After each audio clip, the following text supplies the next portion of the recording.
Hello, welcome to VegeFit, where we discuss everything fitness. The pilot episode for our podcast is a three-part series. Today, I will be sharing my physical fitness journey. I hope my story will resonate with yours. Stay tuned.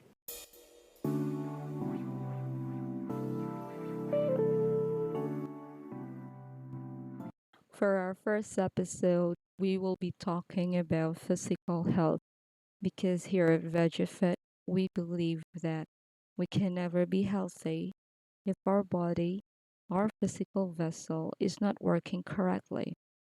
When we are suffering from physical discomfort, we cannot solve our mental issues and emotional challenges.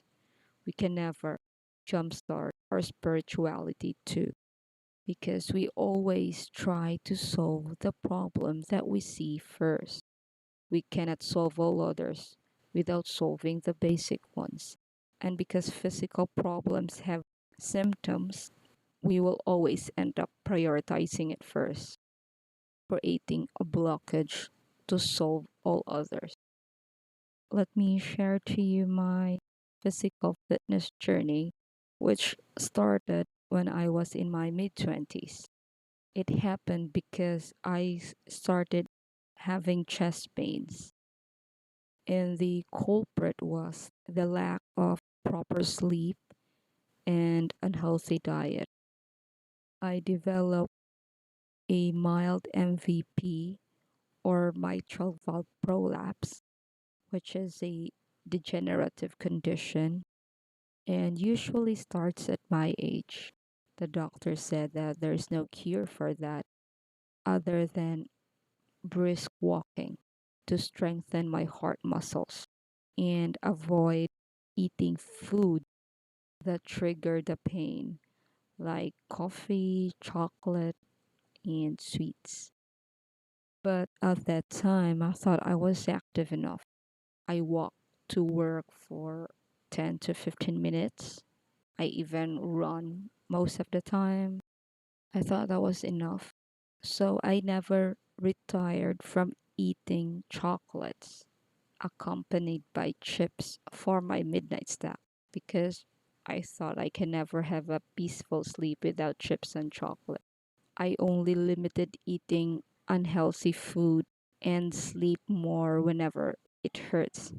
And I got used to it over time that it had become part of my life that is harmless. But 2 years and more responsibilities later, things suddenly flipped 360. What I thought was harmless hammered me big time. I was overworked, super stressed, and continued making unhealthy choices towards my food. By this time, I experienced many physical symptoms of restlessness, sensory overload like numbness on my limbs, jaw, and lips. That's pretty scary, right? And then I also experienced ringing in my ears. There was also pain on my ears on the other one, blurry vision, headache, and they have became my new best friends on that time. It felt like I just had stroke. So I went to a doctor, but he said that I was too young to have a stroke. I was just too stressed out, overwhelmed, and I need an outlet for my stress. I need to take vitamins so that I can survive life more. A pain reliever for my headache, and he advised me to have a good rest and an anxiolytic just in case that the reason why my condition aggravated was because of anxiety, because anxiety also has physical symptoms that are almost similar to mine. At that time, I was being rebellious. I never really took any of it except for vitamins and paracetamol from time to time when I can't tolerate my headache. But most of the time, I am applying holistic approach on my condition. I tried some breathing techniques and I follow that I have to exercise 3 times a week, but I never had good sleep. So it never worked out. And it even went for the worst that I ended up going back to the doctor. By that time, I decided to follow his advice. He gave me a medication that is good for 10 days. Just 2 tablets of Revachol. The dosage was like one half, one fourth, and one eighth. Just enough for my body to recover from all those sleepless nights and from overexhaustion. And he was right. A good sleep jump started better health for me. And by that time, I also started listening to my body. When it says I have to exercise at least 3 times a week, I did. When it said I wanted to eat fruits and vegetables and hot soup made from green leafy vegetables, that's what I did. I cut down meat and junk foods because they said that the cure has always been there as long as you listen to your body. At that time, I remembered whenever I passed through the junk food lane, I wanted to vomit. That's what I noticed when I started just eating healthy foods and then exercising constantly.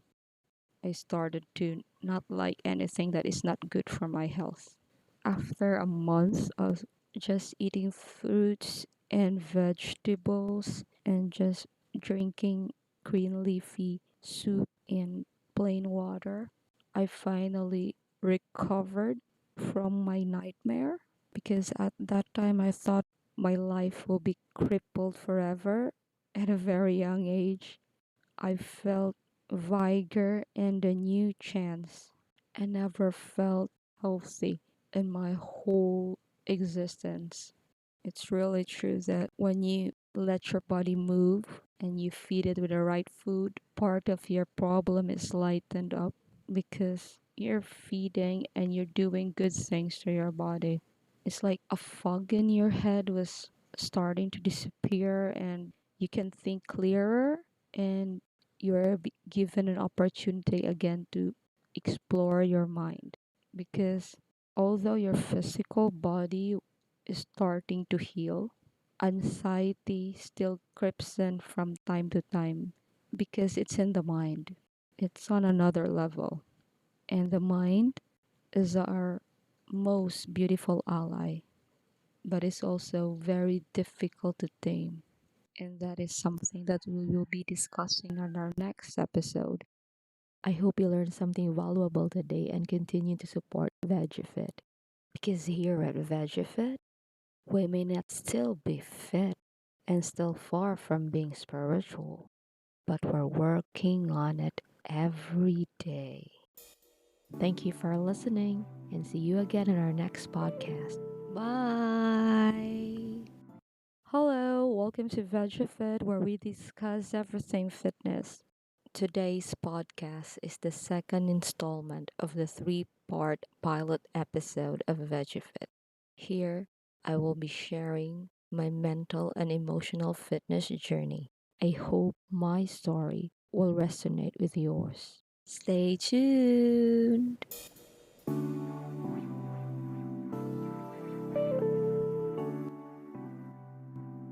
Mental health has become a pressing issue during pandemic.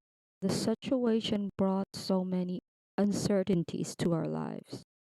Many lost their jobs, businesses closed down, outdoor activities have been limited, and work burnouts have become very rampant. Everything has been overwhelming and causing so much stress for everyone. I took my part on this situation and decided to take a break from my regular working schedule. It gave me time to pursue another career as my work felt like I was living outside the black hole. And the only reason I never got absorbed was because I kept on moving, like the flash, running in circles every day and every night.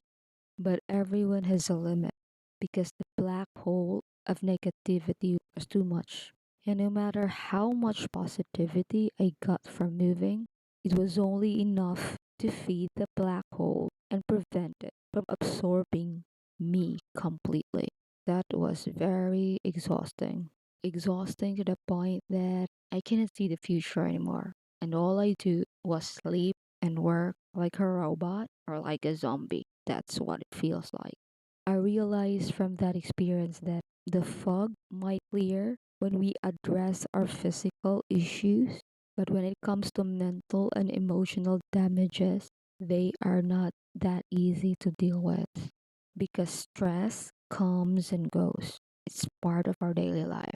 Hormonal changes happens all the time. Still part of our daily life. Traumas don't heal quickly, and that is very true. I mean, we deal with heartbreak and it may take even years and still not fully heal from it. And the worst part is we usually let them occupy our headspace more than they should. We are so good at that, right? Who else is with me? I'm sure most of us are, and our tired physical self will be hurt too. This is the reality. When we are tired or sick, we overthink. Overthinking is our frequent visitor, and it usually aggravates any situation and even projects as physical symptoms. That's why anxiety has physical symptoms. That's what my doctor was trying to explain when I had physical problem some years back. When you get yourself checked, your lab results will come out normal. The injuries that you incurred are mild and reversible. And because of that, people might consider you overreacting or crazy. You just want a day off. We are so tired here. And you are acting like, hey, I can't do it anymore. I need a break. I'm gonna go see a doctor to support my claim. Yes, that's true. People can be insensitive at times. Actually, most of the time, people are insensitive. This perception of people push others to solve the situation by themselves, including me. And I'm sure most of the people, especially during the pandemic, because almost everyone is throwing toxicity from all sources social media, at home, or even your ride, everywhere. Some who cannot survive the pressure took their lives. There are many cases of suicide. There were also many cases of depression, anxiety.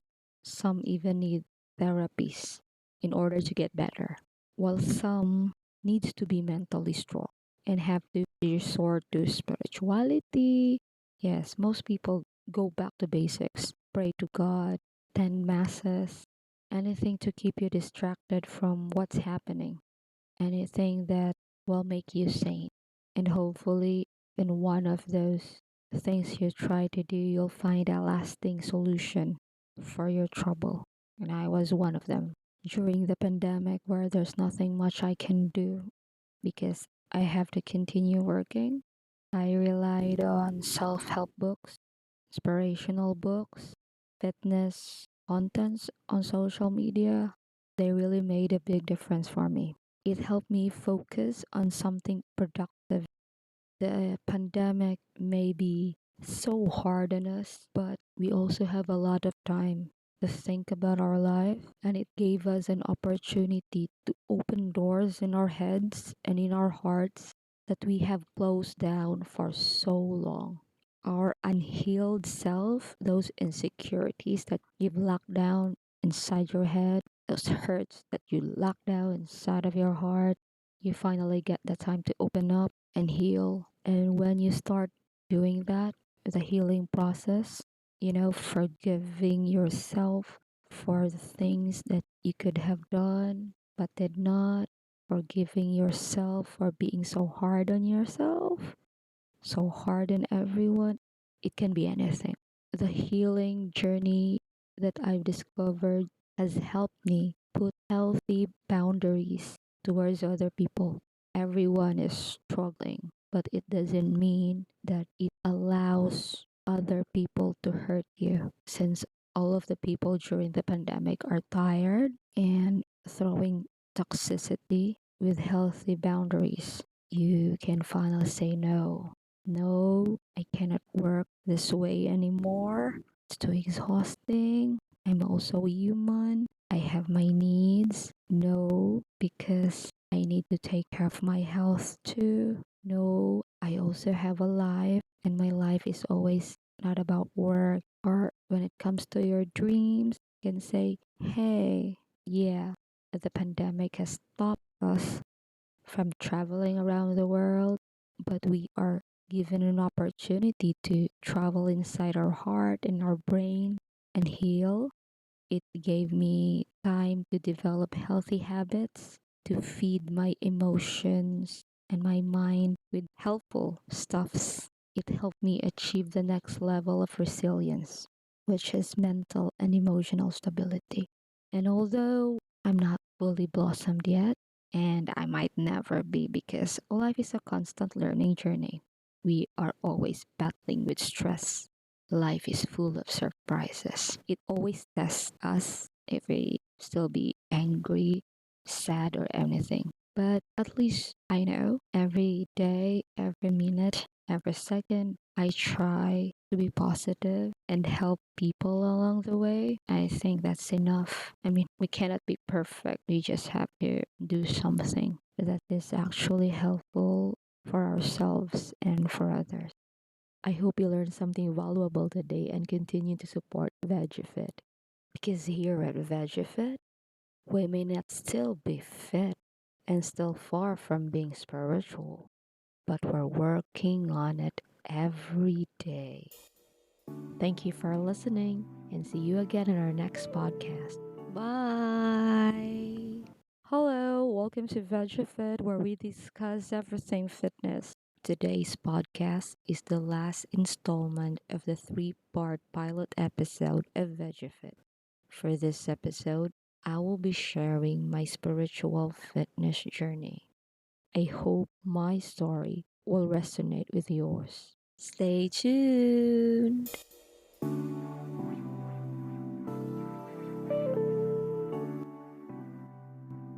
Today, we'll be talking about spirituality and spiritual fitness. Based on experience, once we have settled our physical, mental, and emotional issues, we finally cleared another fog to explore spirituality. There's always spiritual side to every individual, yet we choose to push it aside because it doesn't benefit our worldly desires, or we are too bugged with too many problems that we cannot see that spirituality is the way to a peaceful and happy life. I'm going to repeat that again. Spirituality is the way to a peaceful and happy life. We often associate spirituality with religion, and there are too many religions, but all or most of the religions only have one message, and it is the message of love and finding peace and contentment in this life. I have always believed in the existence of God, a divine being watching over us all our life. It is something science tries to explain in theories and is associated in many belief systems. But God may have different name, but they are the same divine being. Sometimes God is referred as the source, Yahweh, Jesus Christ, and many more. When I started deep reading on physical health, it led me to studying mental and then emotional healing too. Then, after that, it led me to spirituality and how everything is interconnected for overall health and contentment. It's like if one part of it is not healed, we will never reach a certain equilibrium. Like if your physical health is depreciating, all other areas gets affected too, something like that.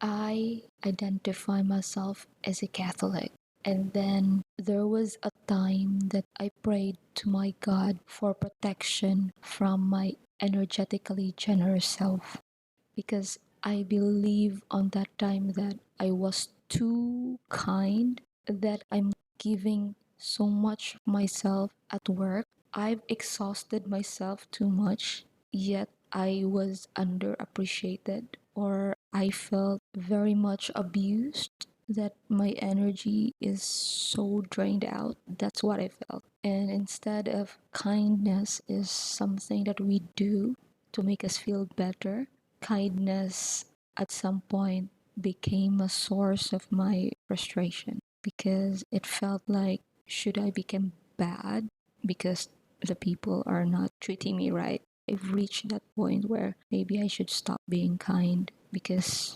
everything that I receive from those people are all negativity. Because sometimes choosing kindness can really drain you out, especially when you have to be kind to difficult people. And sometimes it's also very difficult to recharge, because your body is already too tired, and then your mind and emotions are not balanced. After a long prayer, I check my phone, I check Instagram for any kind of post, and then I found a post about Reiki. It felt like an answered prayer, because I get curious about it, and the more I read, it reminds me of my favorite anime, which is Naruto, where they use a lot of chakra, energy, everything. So it helped me understand energy, that there's a good energy and there's a bad energy, and how to protect myself and others from it. Like, how can I protect myself from another person's energy? Something like that. I am not a practitioner of Reiki, but the mere knowledge of it has helped me a lot to reach a certain kind of equilibrium. It's not perfect, but it's good. It's good to know that there are people that can be draining. When you help someone, you also share your energy to that person. So at least knowing that fact, you also get an opportunity to protect yourself from energy vampires, because energy vampires are real. And there was a joke when I was younger about my religion, that whenever a bad situation arises, Catholics would pray all the gods, unlike other religion. I thought that was a bit offensive, so I tried to focus and aim to be religious so that I don't have to be part of that ridicule. But I have always respected other religions and their practices, even when I get older. Now that I know more, I've read more about other religions. I don't just respect other religions now, but I try to incorporate the goods of my religion and then the good things about the others, because now I see that there is oneness, and religion should not be something that puts division on people, because the more we put divisions, the more it will be difficult for us to become spiritual, as we carry prejudice towards others. And it is true.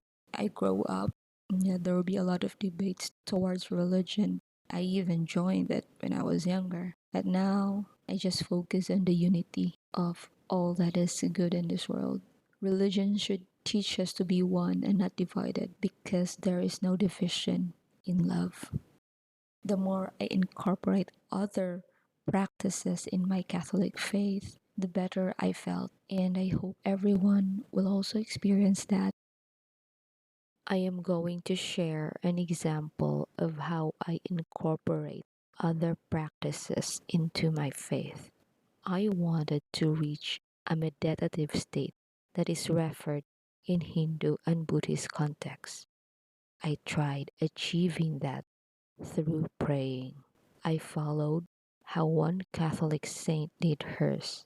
She said that during prayer, it will always be easy to stray during those times because there are more temptations. So she always carries a book, a prayer book, so that every time she strays away, she will have a guide all the time.